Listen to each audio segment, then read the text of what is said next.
श्री परमात्मने नमः। श्री चैतन्य चरित्रावली अध्याय छोटे हरिदास को स्त्री दर्शन का दंड। आगे सुगंधित युक्त बढ़िया चावलों को देखकर प्रभु ने पूछा, भगवान ये ऐसे सुंदर चावल कहाँ से मंगाए? सरलता के साथ भगवान जी ने कहा, प्रभु माधवी देवी के यहाँ से मंगाए हैं। सुनते ही महाप्रभु के भाव में एक प्रकार का विचित्र परिवर्तन सा हो गया। उन्होंने गंभीरता के साथ पूछा, माधवी के यहाँ से लेने कौन गया था? उसी प्रकार उन्होंने उत्तर दिया, प्रभु छोटे हरिदास गए थे। यह सुनकर महाप्रभु चुप हो गए और मन ही मन कुछ सोचने लगे। पता नहीं वे हरिदास जी की किस बात से पहले से ही असंतुष्ट थे। उनका नाम सुनते ही वे भिक्षा से उदासीन से हो गए। फिर कुछ सोचकर उन्होंने भगवान के प्रसाद को प्रणाम किया और अनिच्छा पूर्वक कुछ थोड़ा बहुत प्रसाद पा लिया। आज वे प्रसाद पाते समय सदा की भांति प्रसन्न नहीं दिखते थे। उनके हृदय में किसी गहन विषय पर द्वंद्व युद्ध हो रहा था। भिक्षा पाकर वे सीधे अपने स्थान पर आ गए। आते ही उन्होंने अपने निजी सेवक गोविंद को बुलाया। हाथ जोड़े हुए गोविंद प्रभु के सम्मुख उपस्थित हुआ।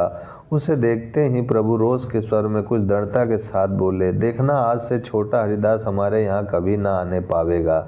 यदि उसने भूल में भी हमारे दरवाजे में प्रवेश किया तो फिर हम बहुत अधिक असंतुष्ट होंगे। मेरी इस बात का ध्यान रखना और दृढ़ता के साथ इसका पालन करना।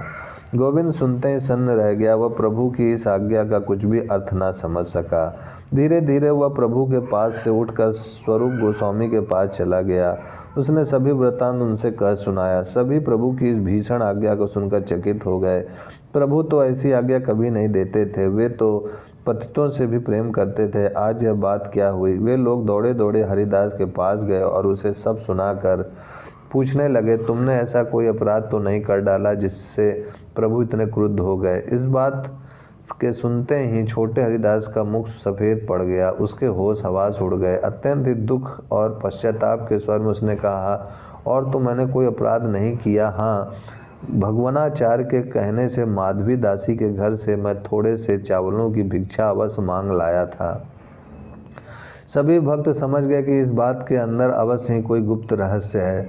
प्रभु इसी के द्वारा भक्तों को त्याग वैराग्य की कठोरता समझाना चाहते हैं। सभी मिलकर प्रभु के पास गए और प्रभु के पैर पकड़कर प्रार्थना करने लगे। प्रभु हरिदास अपने अपराध के लिए हृदय से अत्यंत ही दुखी है। उन्हें क्षमा मिलनी चाहिए। भविष्य में उनसे ऐसी भूल कभी न होगी। उन्हें दर्शनों से वंचित ना रखिए। प्रभु ने उसी प्रकार कठोरता के स्वर में कहा, तुम लोग अब इस संबंध में मुझसे कुछ भी ना कहो। मैं ऐसे आदमी का मुख भी देखना नहीं चाहता जो वैरागी का वेश बनाकर स्त्रियों से संभाषण करता है। अत्यंत ही दीनता के साथ स्वरूप गोस्वामी ने कहा, प्रभु उनसे भूल हो गई। फिर माधवी देवी तो परम साध्वी भगवत भक्ति परायणा देवी हैं। उनके दर्शनों के अपराधों के ऊपर इतना कठोर दंड ना देना चाहिए। प्रभु ने दृढ़ता के साथ कहा, चाहे कोई भी क्यों ना हो, स्त्रियों से बात करने की आदत पड़ना ही विरक्त साधु के लिए ठीक नहीं। शास्त्रों में तो यहाँ तक कहा है कि अपनी सगी माता बहन और युवती लड़की से भी एकांत में बातें ना करनी चाहिए। ये इंद्रियां इतनी प्रबल होती हैं कि अच्छे अच्छे विद्वानों का मन भी अपनी ओर आकर्षित कर लेती हैं। प्रभु का ऐसा दृढ़ निश्चय देखकर और उनके स्वर में दृढ़ता देखकर फिर किसी को कुछ कहने का साहस नहीं हुआ। हरिदास जी ने जब सुना कि प्रभु किसी भी तरह क्षमा करने के लिए राजी नहीं है, तब तो उन्होंने अन्न जल बिल्कुल छोड़ दिया। उन्हें 3 दिन बिना अन्न जल के हो गए, किंतु प्रभु अपने निश्चय से तिल भर भी न डिगे। तब तो स्वरूप गोस्वामी जी को बड़ी चिंता हुई। प्रभु के पास रहने वाले सभी विरक्त भक्त डरने लगे। उन्होंने नेत्रों से तो क्या मन से भी स्त्रियों का चिंतन करना त्याग दिया। कुछ विरक्त स्त्रियों से भिक्षा ले आते थे, उन्होंने उनसे भिक्षा लाना ही बंद कर दिया। स्वरूप गोस्वामी डरते डरते एकांत में प्रभु के पास गए। उस समय प्रभु स्वस्थ होकर कुछ सोच रहे थे। स्वरूप जी प्रणाम करके बैठ गए। प्रभु प्रसन्नता पूर्वक उनसे बातें करने लगे। प्रभु को प्रसन्न देखकर धीरे धीरे स्वरूप गोस्वामी कहने लगे, प्रभु छोटे हरिदास ने 3 दिन से कुछ नहीं खाया है। उसके ऊपर इतनी अप्रसन्नता क्यों? उसे अपने किए का बहुत दंड मिल गया, अब तो उसे क्षमा मिलनी चाहिए। प्रभु ने अत्यंत ही स्नेह के साथ विवशता के स्वर में कहा, स्वरूप जी मैं क्या करूं?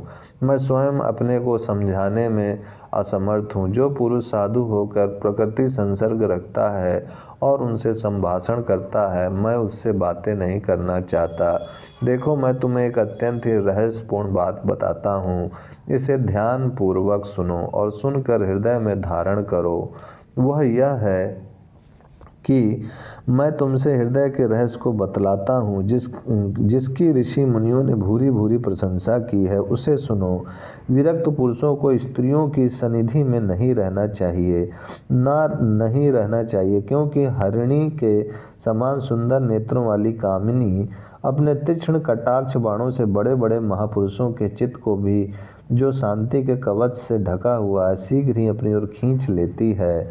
इसीलिए भैया मेरे जाने वह भूखों मर ही क्यों न जाए, अब मैं जो निश्चय कर चुका उससे हटूंगा नहीं। स्वरूप जी उदास मन से लौट गए। उन्होंने सोचा, प्रभु परमानंदपुरी महाराज का बहुत आदर करते हैं, यदि पुरी उनसे आग्रह करें तो संभवतया वे मान भी जाए। ये सोचकर वे पुरी महाराज के पास गए। सभी भक्तों के आग्रह करने पर पुरी महाराज प्रभु से जाकर कहने के लिए राजी हो गए। वे अपनी कुटियों में से निकलकर प्रभु के शयन स्थान में गए। पुरी को अपने यहाँ आते देखकर प्रभु उठकर खड़े हो गए और उनकी यथाविधि अभ्यर्चना करके उन्हें बैठने के लिए आसन दिया। बातों ही बातों में पुरी जी ने हरिदास का प्रसंग छेड़ दिया और कहने लगे, प्रभु इन अल्प शक्ति वाले जीवों के साथ ऐसी कड़ाई ठीक नहीं है, बस बहुत दिया। और कहने लगे, प्रभु इन अल्प शक्ति वाले जीवों के साथ ऐसी कड़ाई ठीक नहीं है, बस बहुत हो गया। अब सबको पता चल गया, अब कोई भूल से भी ऐसा व्यवहार ना करेगा। अब आप उसे क्षमा कर दीजिए और अपने पास बुलाकर उसे अन्न जल ग्रहण करने की आज्ञा दे दीजिए। ओम शांति शांति शांति।